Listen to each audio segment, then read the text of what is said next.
Let me take this opportunity once again to welcome all of you to this divine hour. Tigangire chingaki chinana soko baligania se enseye yabene.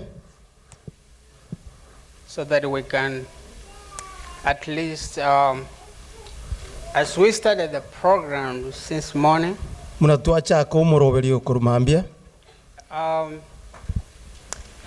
My ceremony is almost done. Okorandi kwane kinga kwayali. But as I look at the time too, munankoligere chinsa, I can pray, then we go home. Nabonda asabe no kusaba bweka toka endeka. But before we do that, ko tutara akora igo, I would like to take some time as we meditate on our God. Ingirenga kinke igo ase munatoka kwa na Nyasaye. First of all, let me thank the young children who have just left here. Na irani ria bana ngambu ya mono aba warurega iga. Because holy is our God. Ekiaero omwachenu Nyasaye ito Is worthy to be worshipped. ni goisa ine ne gabwenete kusasimwa. Is worthy to be given glory. Na gwenete ko igwo bonene. It's not us, Tali ntwe but it's all about Him. ni igoro ya yero monyene. I also want to thank the church leadership Na obora ibwe kanisa benko ko bodane ne ngbu ya mono for the opportunity they have given me to share with you the word of God. aseri bageli muanga asogokwana engana ya Nyasaye. So thank you very much, Pastor and your leaders, Bya mono murandia amana abande for inviting me to share with you. asoko ngaligani.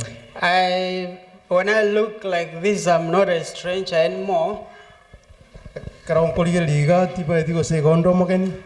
I'm not a stranger anymore. Amini dindi mogeni. Because I can see so many friends. Ekiara nindo chabasani abange. I see so many people who I know personally. Na arolira banta abande manyete. And those who know me personally. Na bali ba manyete. And I even see Brother Lamek and the rest who are our youth team. Na arolira Lamek yura abuna abande. I've seen Josiah here. No morani Josiah no aralia. And the elder is just here to make sure everything is taken care of. No molisi gaisa ranzari korangen kire ndombi yakire. Thank you, Mr. Chairman Gesumwe, for your leadership on the fund drive. Biabono monyakero gogesumwa se morobeli bwo mochango. Because God uses ordinary people like us to be able to be a blessing to others. But first we have to die before we can be useful. We have to die, then we can be useful. For the few years I've lived, I've seen churches beginning from almost nothing, and they soon flourish. And then as they grow, something fails somewhere. It can be something to do with leadership. It can be something to do with members. But you see the spirit of love dying. And as time goes, you see even the church splitting. Where does all this happen? Because the church has died spiritually. When we die spiritually, we cannot be able to hold together. In a contemporary world, when you don't feel like you love the person you love, you tell them, I don't love you anymore. You tell them, I don't love you anymore. You see, this is where we have a lot of divorce in this country. Because people feel like they don't feel the people they love. They feel like the love they had for those people, it's no longer there. But when we see the love of God, while we were yet sinners, Christ died for us. He never left us, but he sacrificed himself until he gave himself at the cross. Then he saved us. So today, I want us to look at the purpose of God for each and everyone in his life. God will not honor our purposes in life until we honor his purpose. God does not build a church to be a social club. God does not build a church to be a social club, but he builds a church to be a symbol of his glory. Our unity through Jesus Christ is the foundation. God cannot be glorified when our roof is raining inside. We cannot say we're giving God the glory when we live like beggars.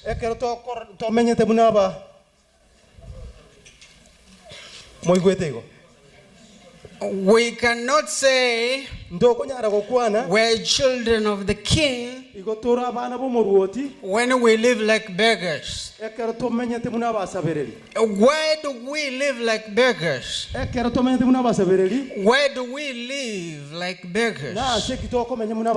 Because we have not realized the purpose of God in our lives. When I look at the Bible, all the people God called, they were very prosperous. God never calls you to leave you where you are. God is not only interested all of us to be the CNAs in this country. God is not calling every Kisi, every African to be a CNA in this country. God is calling us, he needs lawyers. He needs doctors. He needs business people. He needs neurosurgeons. He needs persons who are educated. Like your pastor here. Where does he need all of them? God will only use you to the capacity you are able, even if he has to pour the Holy Spirit unto you. If you cannot carry 50 pounds, even if it was to rain the Holy Spirit in a form of fire from heaven, you cannot carry 150 pounds. That will only happen if you give your purpose to God. When I remember this young man called David, when the children of Israel were facing the giant Goliath, this guy was 9 feet. He was heavy build. He was in the valley. The Philistines were on the other side. The Philistines were on the other side. abandi ko bali ngese emelia And the Israelites were on the other side. abaisiraeli bali nkuru ense emelia Then the Philistines said, abafilisti bakakwana we only want you, Israel, choose one man. ikoto tete moto chorero omuntu oyo For us, we have chosen Goliath. oyo bakukurwana Goliato We have chosen Goliath. na ndu tuachorere Goliato If your man is able to defeat Goliath, onyo mosacho inoko bwa Goliato then we can be your slaves. ikoto abera basomba baino But if our Goliath defeats your man, onye Goliato kubwa abantu omuntu ino then you will be our slaves. moba basomba baito By the way, kolende Saul was the tallest guy. omongwano igale ngo motambe mono Saul, Saulo gale ngo motambe mono he was one of the tallest guys in Israel. Actually, he was the tallest. Saulo gale ngo motambe obo Israeli engima And fortunately or unfortunately, baati embego sengiya he was the king also. igale nge omo ruoti. But how many days did the children of Israel stay out there while the Philistines were looking down and oppressing the children of God? Bono enga kiengana kya Israeli balenga ali bakanyete omo muroyo Daud. Every morning, my Bible tells me Keremambye Biblia ne kontebya the Philistines will wake up and shout down upon the children of Israel. aba Filisti ko bale koboka baja kurera ba Israeli abana ba Israeli. They ask them, where are your men? Bako babulinga yaba sacha baino ba. It looks like all of you are women. Iko moko lekana muraba kungu From where I come from, asenkorwa if another man calls you a woman, omo sacho ndakoro komo kungu I'm a Jew, by the way, don't worry where I come from. imo baseko kupinga inkorwa If a person calls you a woman, omo ndakoro komo kungu that means you are a weakling. iko engenjo yane lingaye goro muoro. It doesn't mean, I don't know whether it's a despise, Tiba ndiko sono nechayo but what it meant, kolende engenjo yaye ne linga you cannot defeat that person. He has despised you. to kubwa monto yo Until the children of, when David was sent to take food to his brothers, bone kero Daudi atometwa ira endagira saba murama mwabo then he heard akaiwonga Goliath talking down against the children of Israel. akaiwo mo Palestino yo kugamba ba Israeli bobe He abused them. akabarama He talked profane about the God of Israel. akakwana bobe gori Nyasaye aba Israeli. And then David, Elio Daudi he came forth, akasoka said, why are you just seated here watching this first time talking bad about our God? ningigeko gero mo Filistio ya kwana bobe gori ya Nyasaye itu Why are you seated here and Goliath is despising your God? Moisés de gani na Goliath ochali Nyasaye You people, you don't believe in God. bono inu mwege ne Nyasaye.